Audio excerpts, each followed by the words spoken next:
बिहार की लोकसभा सीटों का हाल। 3 दशक से विकास की सियासत का दुर्ग नालंदा। जॉर्ज नीतीश ने दी कई सौगात। आजादी के बाद नालंदा लोकसभा कांग्रेस का मजबूत गढ़ रहा है। यहाँ से जवाहरलाल नेहरू के करीबी लाल सिंह त्यागी, प्रोफेसर सिद्धेश्वर प्रसाद के अलावा नीतीश और जॉर्ज फर्नांडिस और नीतीश कुमार ने जीत दर्ज किया है। नालंदा जितना ऐतिहासिक रूप से वैभवशाली रहा है, उतना ही राजनीतिक रूप से श्रीमंत भी है। नालंदा मन बिहार, नालंदा महाबिहार के खंडहर आज भी इसकी गौरव गाथा कहते हैं। यहाँ कई देशों के विद्यार्थी शिक्षा ग्रहण करने आते हैं। प्राचीन काल में बृहत अखंड भारत के 16 जनपदों में सबसे शक्तिशाली मगध साम्राज्य की राजधानी राजगृह नगरी राजगिरी थी। कहा जाता है कि यह साम्राज्य पूर्वी भारत से लेकर पश्चिम तक और उत्तरी तक तथा काबुल, बलूचिस्तान, गंधार तक फैला था। यह क्षेत्र चंद्रगुप्त मौर्य की मातृभूमि को राजनीति व अर्थशास्त्र के ज्ञाता चाणक्य की कर्मभूमि रही है। 5 चट्टानी पहाड़ियों से घिरा राजगीर पवित्र यज्ञ भूमि तथा जैन तीर्थकर महावीर और भगवान बुद्ध की साधना भूमि भी रहा है। आजादी के बाद नालंदा लोकसभा क्षेत्र कांग्रेस का मजबूत गढ़ रहा है। यहाँ से जवाहरलाल नेहरू के करीबी लाल सिंह त्यागी, प्रोफेसर सिद्धेश्वर प्रसाद के अलावा रामशरण सिंह, डॉक्टर रामराज सिंह, श्याम सुंदर सिंह सरीखे दिग्गज सांसद चुने गए थे। लेकिन देश का राजनीतिक समीकरण बदला तो नालंदा पर भी इसका असर पड़ा और कांग्रेस की पकड़ से यह निकल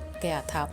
1977 में वीरेंद्र प्रसाद ने राष्ट्रीय लोकदल से जीत हासिल कर कांग्रेस की जड़ें हिला दी। इसके बाद विजय कुमार यादव के 3 बार चुनाव जीतने के बाद इस क्षेत्र का राजनीतिक परिदृश्य ऐसा बना कि कांग्रेस उबर नहीं पाई। अंतिम बार 1989 में कांग्रेस के सांसद रामस्वरूप प्रसाद रहे। बिहार की राजनीति में नीतीश कुमार का उभार हुआ तो इसके बाद नालंदा ने नीतीश राह पकड़ी। 1996 से लेकर अब तक नालंदा पर समता पार्टी और जदयू के प्रत्याशी ही जीतते रहे हैं। नीतीश कुमार पहली बार 1985 में नालंदा जिले के हरनौत विधानसभा सीट से विधायक बने थे। इससे पहले 1977 व 1980 में वह विधानसभा चुनाव हार चुके थे। तब नालंदा और चंडी बाढ़ संसदीय क्षेत्र के अंतर्गत थे। नीतीश कुमार ने बाढ़ से सांसद रहते हुए नालंदा पर मजबूत पकड़ बनाई। नीतीश कुमार के आमंत्रण पर 1996 में जॉर्ज फर्नांडिस समता पार्टी के प्रत्याशी बने। वे 1998 में समता पार्टी और 1999 में जदयू प्रत्याशी के रूप में जीते। 2004 में नीतीश कुमार खुद मैदान में उतरे। उन्होंने एक बार इस सीट का सांसद में प्रतिनिधित्व किया।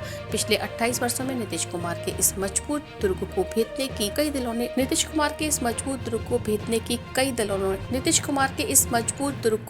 की कई दलों ने कोशिश की, लेकिन कोई कामयाब नहीं हुआ।